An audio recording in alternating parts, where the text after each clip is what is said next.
மாதவா இதோ அம்மையும் அப்பனும் விளையாடுகின்றார்கள். தொடரை பார்த்தால் என் தங்கை வெற்றி பெறும் தெரிகிறது. ஏதாவது என் மெட்ரோத்தில் சுற்றுமத்தை தெரிவிக்க வேண்டும். அந்த ஆளு ஒரு வெண்ண மாதிரி உலகத்துல பொம்பளை செய்ய கூடாது. ஆறுது பொம்பளை தான் போய் ஆணுக்கு பெண் அடிமையாக வேண்டும். ஆணுக்கு பெண் அடிமையாக வேண்டும். பெண்கள் தான் வெற்றி அடைய போறாங்க.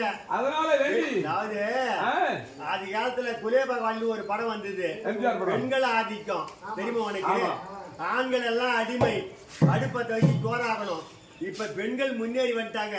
அதே கட்டம் இப்ப வரப்போகுது. அதனால வேண்டி பெண்ணுக்கு அவன் அடிமையாக கூடாத கருதி உமையால் ஜெயிக்கிற போது தெரிகிறது. ஒரு மோசமா ஆடுறாருங்க வெண்ணீங்க. அதனால ஏதாவது செய்ய தெரிவிக்க வேண்டும். நான் என்ன சொல்றேன்னா, உங்க வீட்டம்மா உன்ன மதிக்காது. ஆமா, எங்க கொஞ்சம் அது கூட மரியாதை பண்ண போறியா?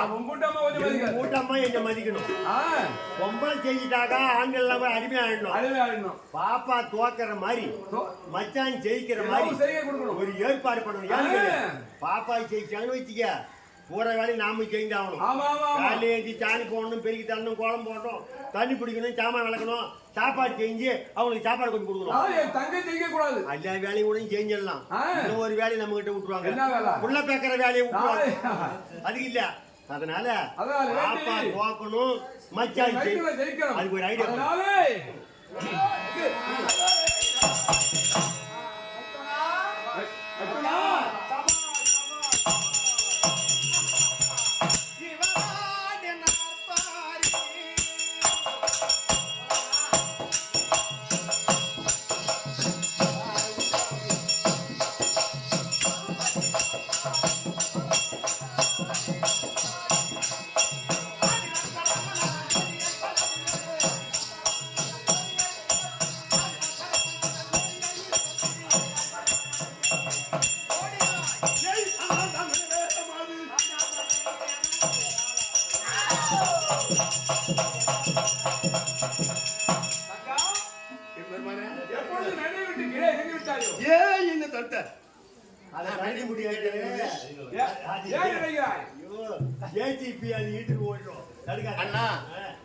மேடை விட்டு நான் ஏற தோல்வி இல்லையா கிடையாது. எவ்வளவு சொல்ல தெரியாது சொல்லிட்டான். என்ன சொல்லிட்டான்? அம்மா அப்ப ஆடும் போது கால தூக்கி ஆடினாருன்னா ஏன் கால தூக்கினார்? ஈஸ்வரன் காலில் நாகுரி கம்மல் இருந்தது. ஆடும் காரணத்துல மேடையில கைண்டு விழுந்தது. சிவன் அதை கவனிக்கல. தன்னோடு தாரம் மனைவியை மிஞ்சிரும்னு சொல்லி அவரு பணையத்துல ஆடி வந்தார். இத என்பருமா நீங்க கவனிச்சீங்க. பொருளை தோத்தவன் திறமை இல்லாதவன். அவன் என்ன தோத்தன்னு தான் சொல்லுவான். என்ன தோச்சிட்டு வந்துட்டான், திருநாளுக்கு போச்சு, அது திறமை இல்ல. அது ஒரு சோம்பேறி பையன். இது இப்ப பொருளை தோத்து போன கம்மல் போனாலும் கொஞ்சம் தோத்தவன் சொல்லுவாங்க. கண்டிப்பா அத கீழே குனிஞ்சு எடுத்தா இசை மாறி போகும், ஆட்டம் மாறி போகும். ஆடு பாவனி போல ஆடு, அத காலால எடு, கையில வாங்கி அப்படி தூது காட்டி விட்டீங்க. இல்லம்மா சிவன் ஆடினார். அந்த கம்மலை காலால எடுத்தார். அதை கையில ஏந்தி வாங்கினார். அந்த கூர்ந்து கவனித்தேன். ஓஹோ, காலை தூக்கி ஆடுறா. இது ஒரு ஆட்டம், இது ஒரு நாட்டியம், இது ஒரு ஆட்டம். ஆம்பளை காலை தூக்கினா மானம் போகாது, பொம்பளை காலை தூக்கினா மானம் போயிடும். அதனாலதான் இறங்க பங்களா என்ன பண்ண போற சவச்சல்ல ஊத்தி வர தலைக்கு மேல் சிவன் தலைக்கு மேல் கால் தூக்கி ஆடுகிறேன். வரும்போதே போட்டு வரணும்.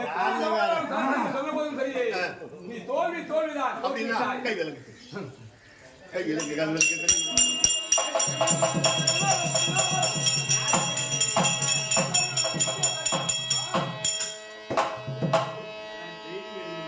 இதோ ஆட்டத்தை சொல்லிவிட்டதாலே உன் கை காலத்தில் ரங்கை போட்டி இது விளம்பரத்தில் அதனால எடுத்துட்டோம். விலங்கல் போட்டீங்களா? விலங்கல் அது எவ்வளவு நாளைக்கு? விலங்கில் பட்டு பூரா இருந்தாலும் எவ்வளவு நாளைக்கு? அது காலம் பூரா முடிஞ்சாலும் ஆயுள் பரிந்தோம். ஆயுள் பூரா இருக்க வேண்டும். அண்ணா கொழுப்பு எனக்கு ஒரு நாள் விடுதலை வேலையால ஒழுகுது. கை விலங்கு கால் விலங்கு கடினமாக போடுங்கள். ஈசான்ய மூலையிலே இருக்க செய்ய பெருந்தவன்னா ஈசான்ய மூலைனா ஊருக்கு சனி இடுகாடு சொல்ல ஒரு சுடுகாடு. அங்கதான் அம்பாளை கொண்டு போய் சரியா அடைச்சேன். அண்ணா வருஷம் முன்னூத்தி நாளையில ஒரு நாள் விடுதலை. மாசி மாதம் நாளைக்கு மகம் நாள் இன்றே விடுதலை செய்யும். எதுக்கு சாகரம் சொல்லுவேன் சமுத்திரம் முழு போவான். அப்ப எந்த ஜீவனை கண்ணால காணணும் எல்லாத்தையும் வாரியாக வர கொண்டு போவான். ஒரு நாளைக்கு விட்டதுக்கு அந்த ஊர்ல காலரா, இந்த ஊர்ல தேவி அப்படின்னு போச்சு. அண்ணா சிதம்பரம் நடராஜ பெருமாளுடைய ஆலயம் நம்போல் மானிடன் கட்டவே இல்லை. அப்புறம் யாரு புராணத்துல என்ன போட்டிருக்குது? நந்தன் என்ற பழங்குடி மன்னர் தோட்டி ஒருவன் இருந்தான் அந்த ஊர்ல சிதம்பரத்திலே. ஆமா, இந்த சிவனை சேர்த்து 2999 பேர் மேல் உலகம் இருந்து பூ உலகம் வந்தார். 2999 தேவர்களும் கூட இந்த நந்தன் தோட்டி ஒருவனை சேர்த்தா இந்த 3000 அந்த 3000 பேரும் கட்டி எழுப்பதா புராணத்துல இருக்கு.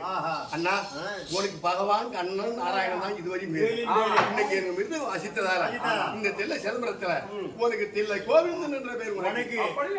என் கணவனுக்கு கைலா ஈஸ்வரன் தான் பேரு. பணைய வச்சு என்னோடு கால தூக்கி ஆடினார. அவருக்கு தில்லை நடராஜன் என்ற பேர். அவருக்கு நடராஜன் என்ற பேர் தில்லைக்காரி. உனக்கு என் கணவனோடு பணைய வச்சு ஆடினேன். எனக்கு தில்லை காளி என்ற பேர். எனக்கு தேவர்கள் திண்டாட்டம், நாரதன் கொண்டாட்டம், கத்தகிருஷ்ணன் ஆர்ப்பாட்டம், தில்லை காளி நடனம். நாடகம் முடிவிட்டு ஆடியோரும் பாடியோரும் காதால கேட்டவங்க நாளை பார்த்தவங்க சாலவங்க சார்பு தாட்டிஞ்சோம் 4ஆம் மாதம்